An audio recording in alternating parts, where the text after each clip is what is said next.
بسم اللہ الرحمن الرحیم۔ دوستو، آج میں آپ کے سامنے ایک ایسا واقعہ بیان کرنے جا رہا ہوں جو ایمان میں اضافہ کرنے والا ہے۔ یہ واقعہ ہے رکانہ بن عبد یزید کا، جو مکہ کا مشہور پہلوان تھا اور جس نے رسول اللہ صلی اللہ علیہ وسلم کے ساتھ کشتی لڑی۔ رکانہ قبیلہ بنی مطلب سے تعلق رکھتا تھا۔ وہ اپنے زمانے کا سب سے طاقتور اور مضبوط شخص سمجھا جاتا تھا۔ پورے عرب میں اس کی طاقت کے چرچے تھے۔ لوگ کہتے تھے کہ رکانہ کو کوئی بھی شخص کشتی میں نہیں ہرا سکتا۔ اس کی شہرت دور دور تک پھیلی ہوئی تھی۔ یہ واقعہ اس زمانے کا ہے جب نبی کریم صلی اللہ علیہ وسلم نے اپنی نبوت کا اعلان فرما دیا تھا۔ مکہ کے کافر مسلسل آپ کو تکلیفیں پہنچا رہے تھے اور طرح طرح کے الزامات لگا رہے تھے۔ ایک دن رکانہ کی ملاقات نبی کریم صلی اللہ علیہ وسلم سے ہوئی۔ رکانہ اس وقت بھی مشرک تھا اور اسلام نہیں لایا تھا۔ دونوں میں بات چیت ہونے لگی۔ آپ صلی اللہ علیہ وسلم نے اسے اسلام کی دعوت دی اور فرمایا کہ اللہ کی طرف آ جاؤ اور ایک اللہ کو مانو۔ رکانہ نے کہا، اے محمد، اگر میں یہ جان لوں کہ جو کچھ آپ کہہ رہے ہیں وہ سچ ہے تو میں ضرور آپ کی پیروی کروں گا، لیکن مجھے کوئی ایسی دلیل چاہیے جو مجھے یقین دلا دے۔ نبی کریم صلی اللہ علیہ وسلم نے فرمایا، کیا تم چاہتے ہو کہ میں تمہیں کوئی نشانی دکھاؤں؟ رکانہ نے کہا، ہاں ضرور۔ یہاں رکانہ کے دل میں ایک خیال آیا۔ اس نے سوچا کہ میں تو پورے عرب کا مشہور پہلوان ہوں، کوئی مجھے شکست نہیں دے سکتا، کیوں نہ میں محمد کو کشتی کا چیلنج دوں؟ اگر وہ واقعی نبی ہیں تو ضرور مجھے ہرا دیں گے۔ رکانہ نے کہا، اے محمد، کیا آپ میرے ساتھ کشتی لڑیں گے؟ اگر آپ مجھے ہرا دیں تو میں مان جاؤں گا کہ آپ سچے ہیں۔ نبی کریم صلی اللہ علیہ وسلم نے پوچھا کہ اگر میں تمہیں ہرا دوں تو کیا تم اسلام قبول کر لو گے؟ رکانہ نے کہا، ہاں، میں گواہی دوں گا کہ آپ اللہ کے رسول ہیں۔ دونوں نے کشتی لڑنے کا فیصلہ کیا۔ رکانہ بہت پر اعتماد تھا، اسے یقین تھا کہ وہ آسانی سے جیت جائے گا۔ اس نے کبھی سوچا بھی نہیں تھا کہ کوئی اسے ہرا سکتا ہے۔ کشتی شروع ہوئی، رکانہ نے پوری طاقت لگائی، وہ اپنے تمام داؤ پیچ استعمال کر رہا تھا، لیکن حیرت کی بات یہ ہے کہ نبی کریم صلی اللہ علیہ وسلم نے بہت آرام سے اسے پکڑا اور زمین پر گرا دیا۔ رکانہ کو یقین نہیں آیا، اس نے سوچا شاید ہی اتفاق ہے۔ اس نے کہا، ایک بار پھر کشتی لڑتے ہیں۔ نبی کریم صلی اللہ علیہ وسلم نے فرمایا، ٹھیک ہے۔ دوسری بار پھر کشتی ہوئی۔ رکانہ نے اس بار اور زیادہ طاقت لگائی، اس نے اپنی پوری قوت جمع کی، لیکن نتیجہ وہی نکلا۔ نبی کریم صلی اللہ علیہ وسلم نے دوبارہ اسے ہرا دیا۔ رکانہ شرمندہ ہو گیا، لیکن اس کی ضد اور غرور ابھی ختم نہیں ہوا تھا۔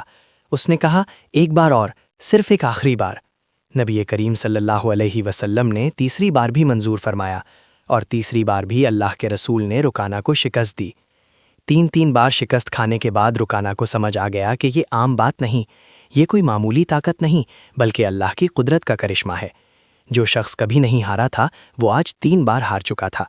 لیکن رکانہ کے دل میں ابھی بھی شک تھا، اس کا غرور اسے اسلام قبول کرنے سے روک رہا تھا۔ وہ سوچنے لگا کہ اگر میں اسلام لے آیا تو قریش کے لوگ کیا کہیں گے، میری عزت کا کیا ہوگا؟ اس نے ایک عذر بنایا۔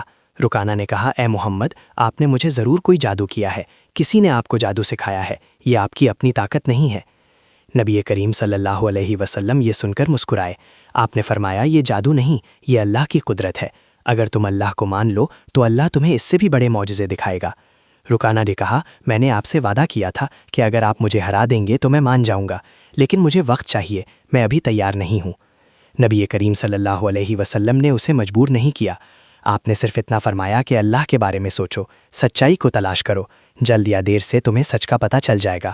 رکانہ وہاں سے چلا گیا، لیکن وہ کشتی کا واقعہ اس کے دل و دماغ سے نہیں نکل رہا تھا۔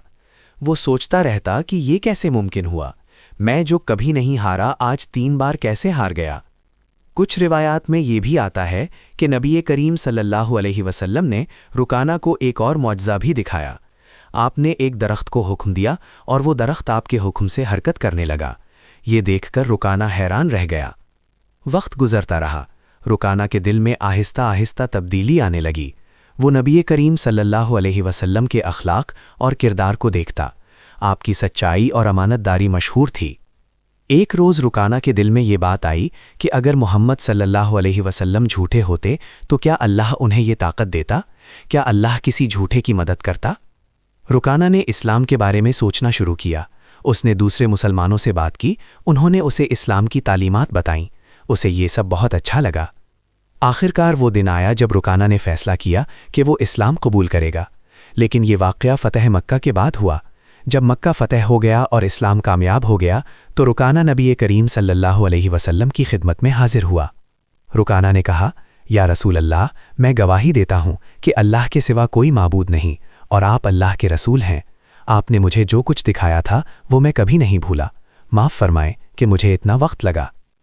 نبی کریم صلی اللہ علیہ وسلم بہت خوش ہوئے۔ آپ نے رکانہ کو معاف فرما دیا اور اسے اپنی دعاؤں میں شامل کیا۔ دوستو، اس واقعے سے ہمیں کئی سبق ملتے ہیں۔ پہلا سبق یہ ہے کہ نبی کریم صلی اللہ علیہ وسلم کو اللہ نے خاص طاقت عطا فرمائی تھی۔ آپ صرف زبان کے نبی نہیں تھے بلکہ آپ کو جسمانی قوت بھی بہت زیادہ تھی۔ دوسرا سبق یہ ہے کہ معجزات لوگوں کو راہ دکھانے کے لیے ہوتے ہیں۔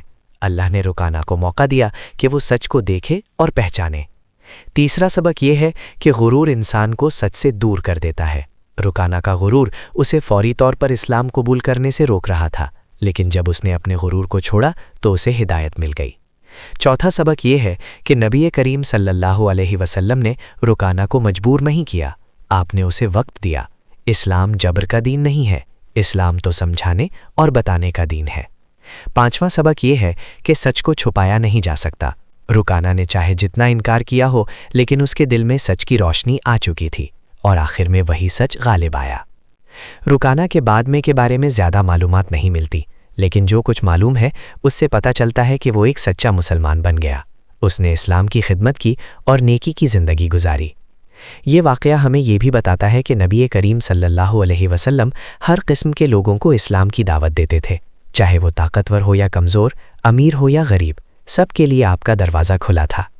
آپ صلی اللہ علیہ وسلم نے رکانہ جیسے مغرور پہلوان کو بھی محبت اور نرمی سے سمجھایا۔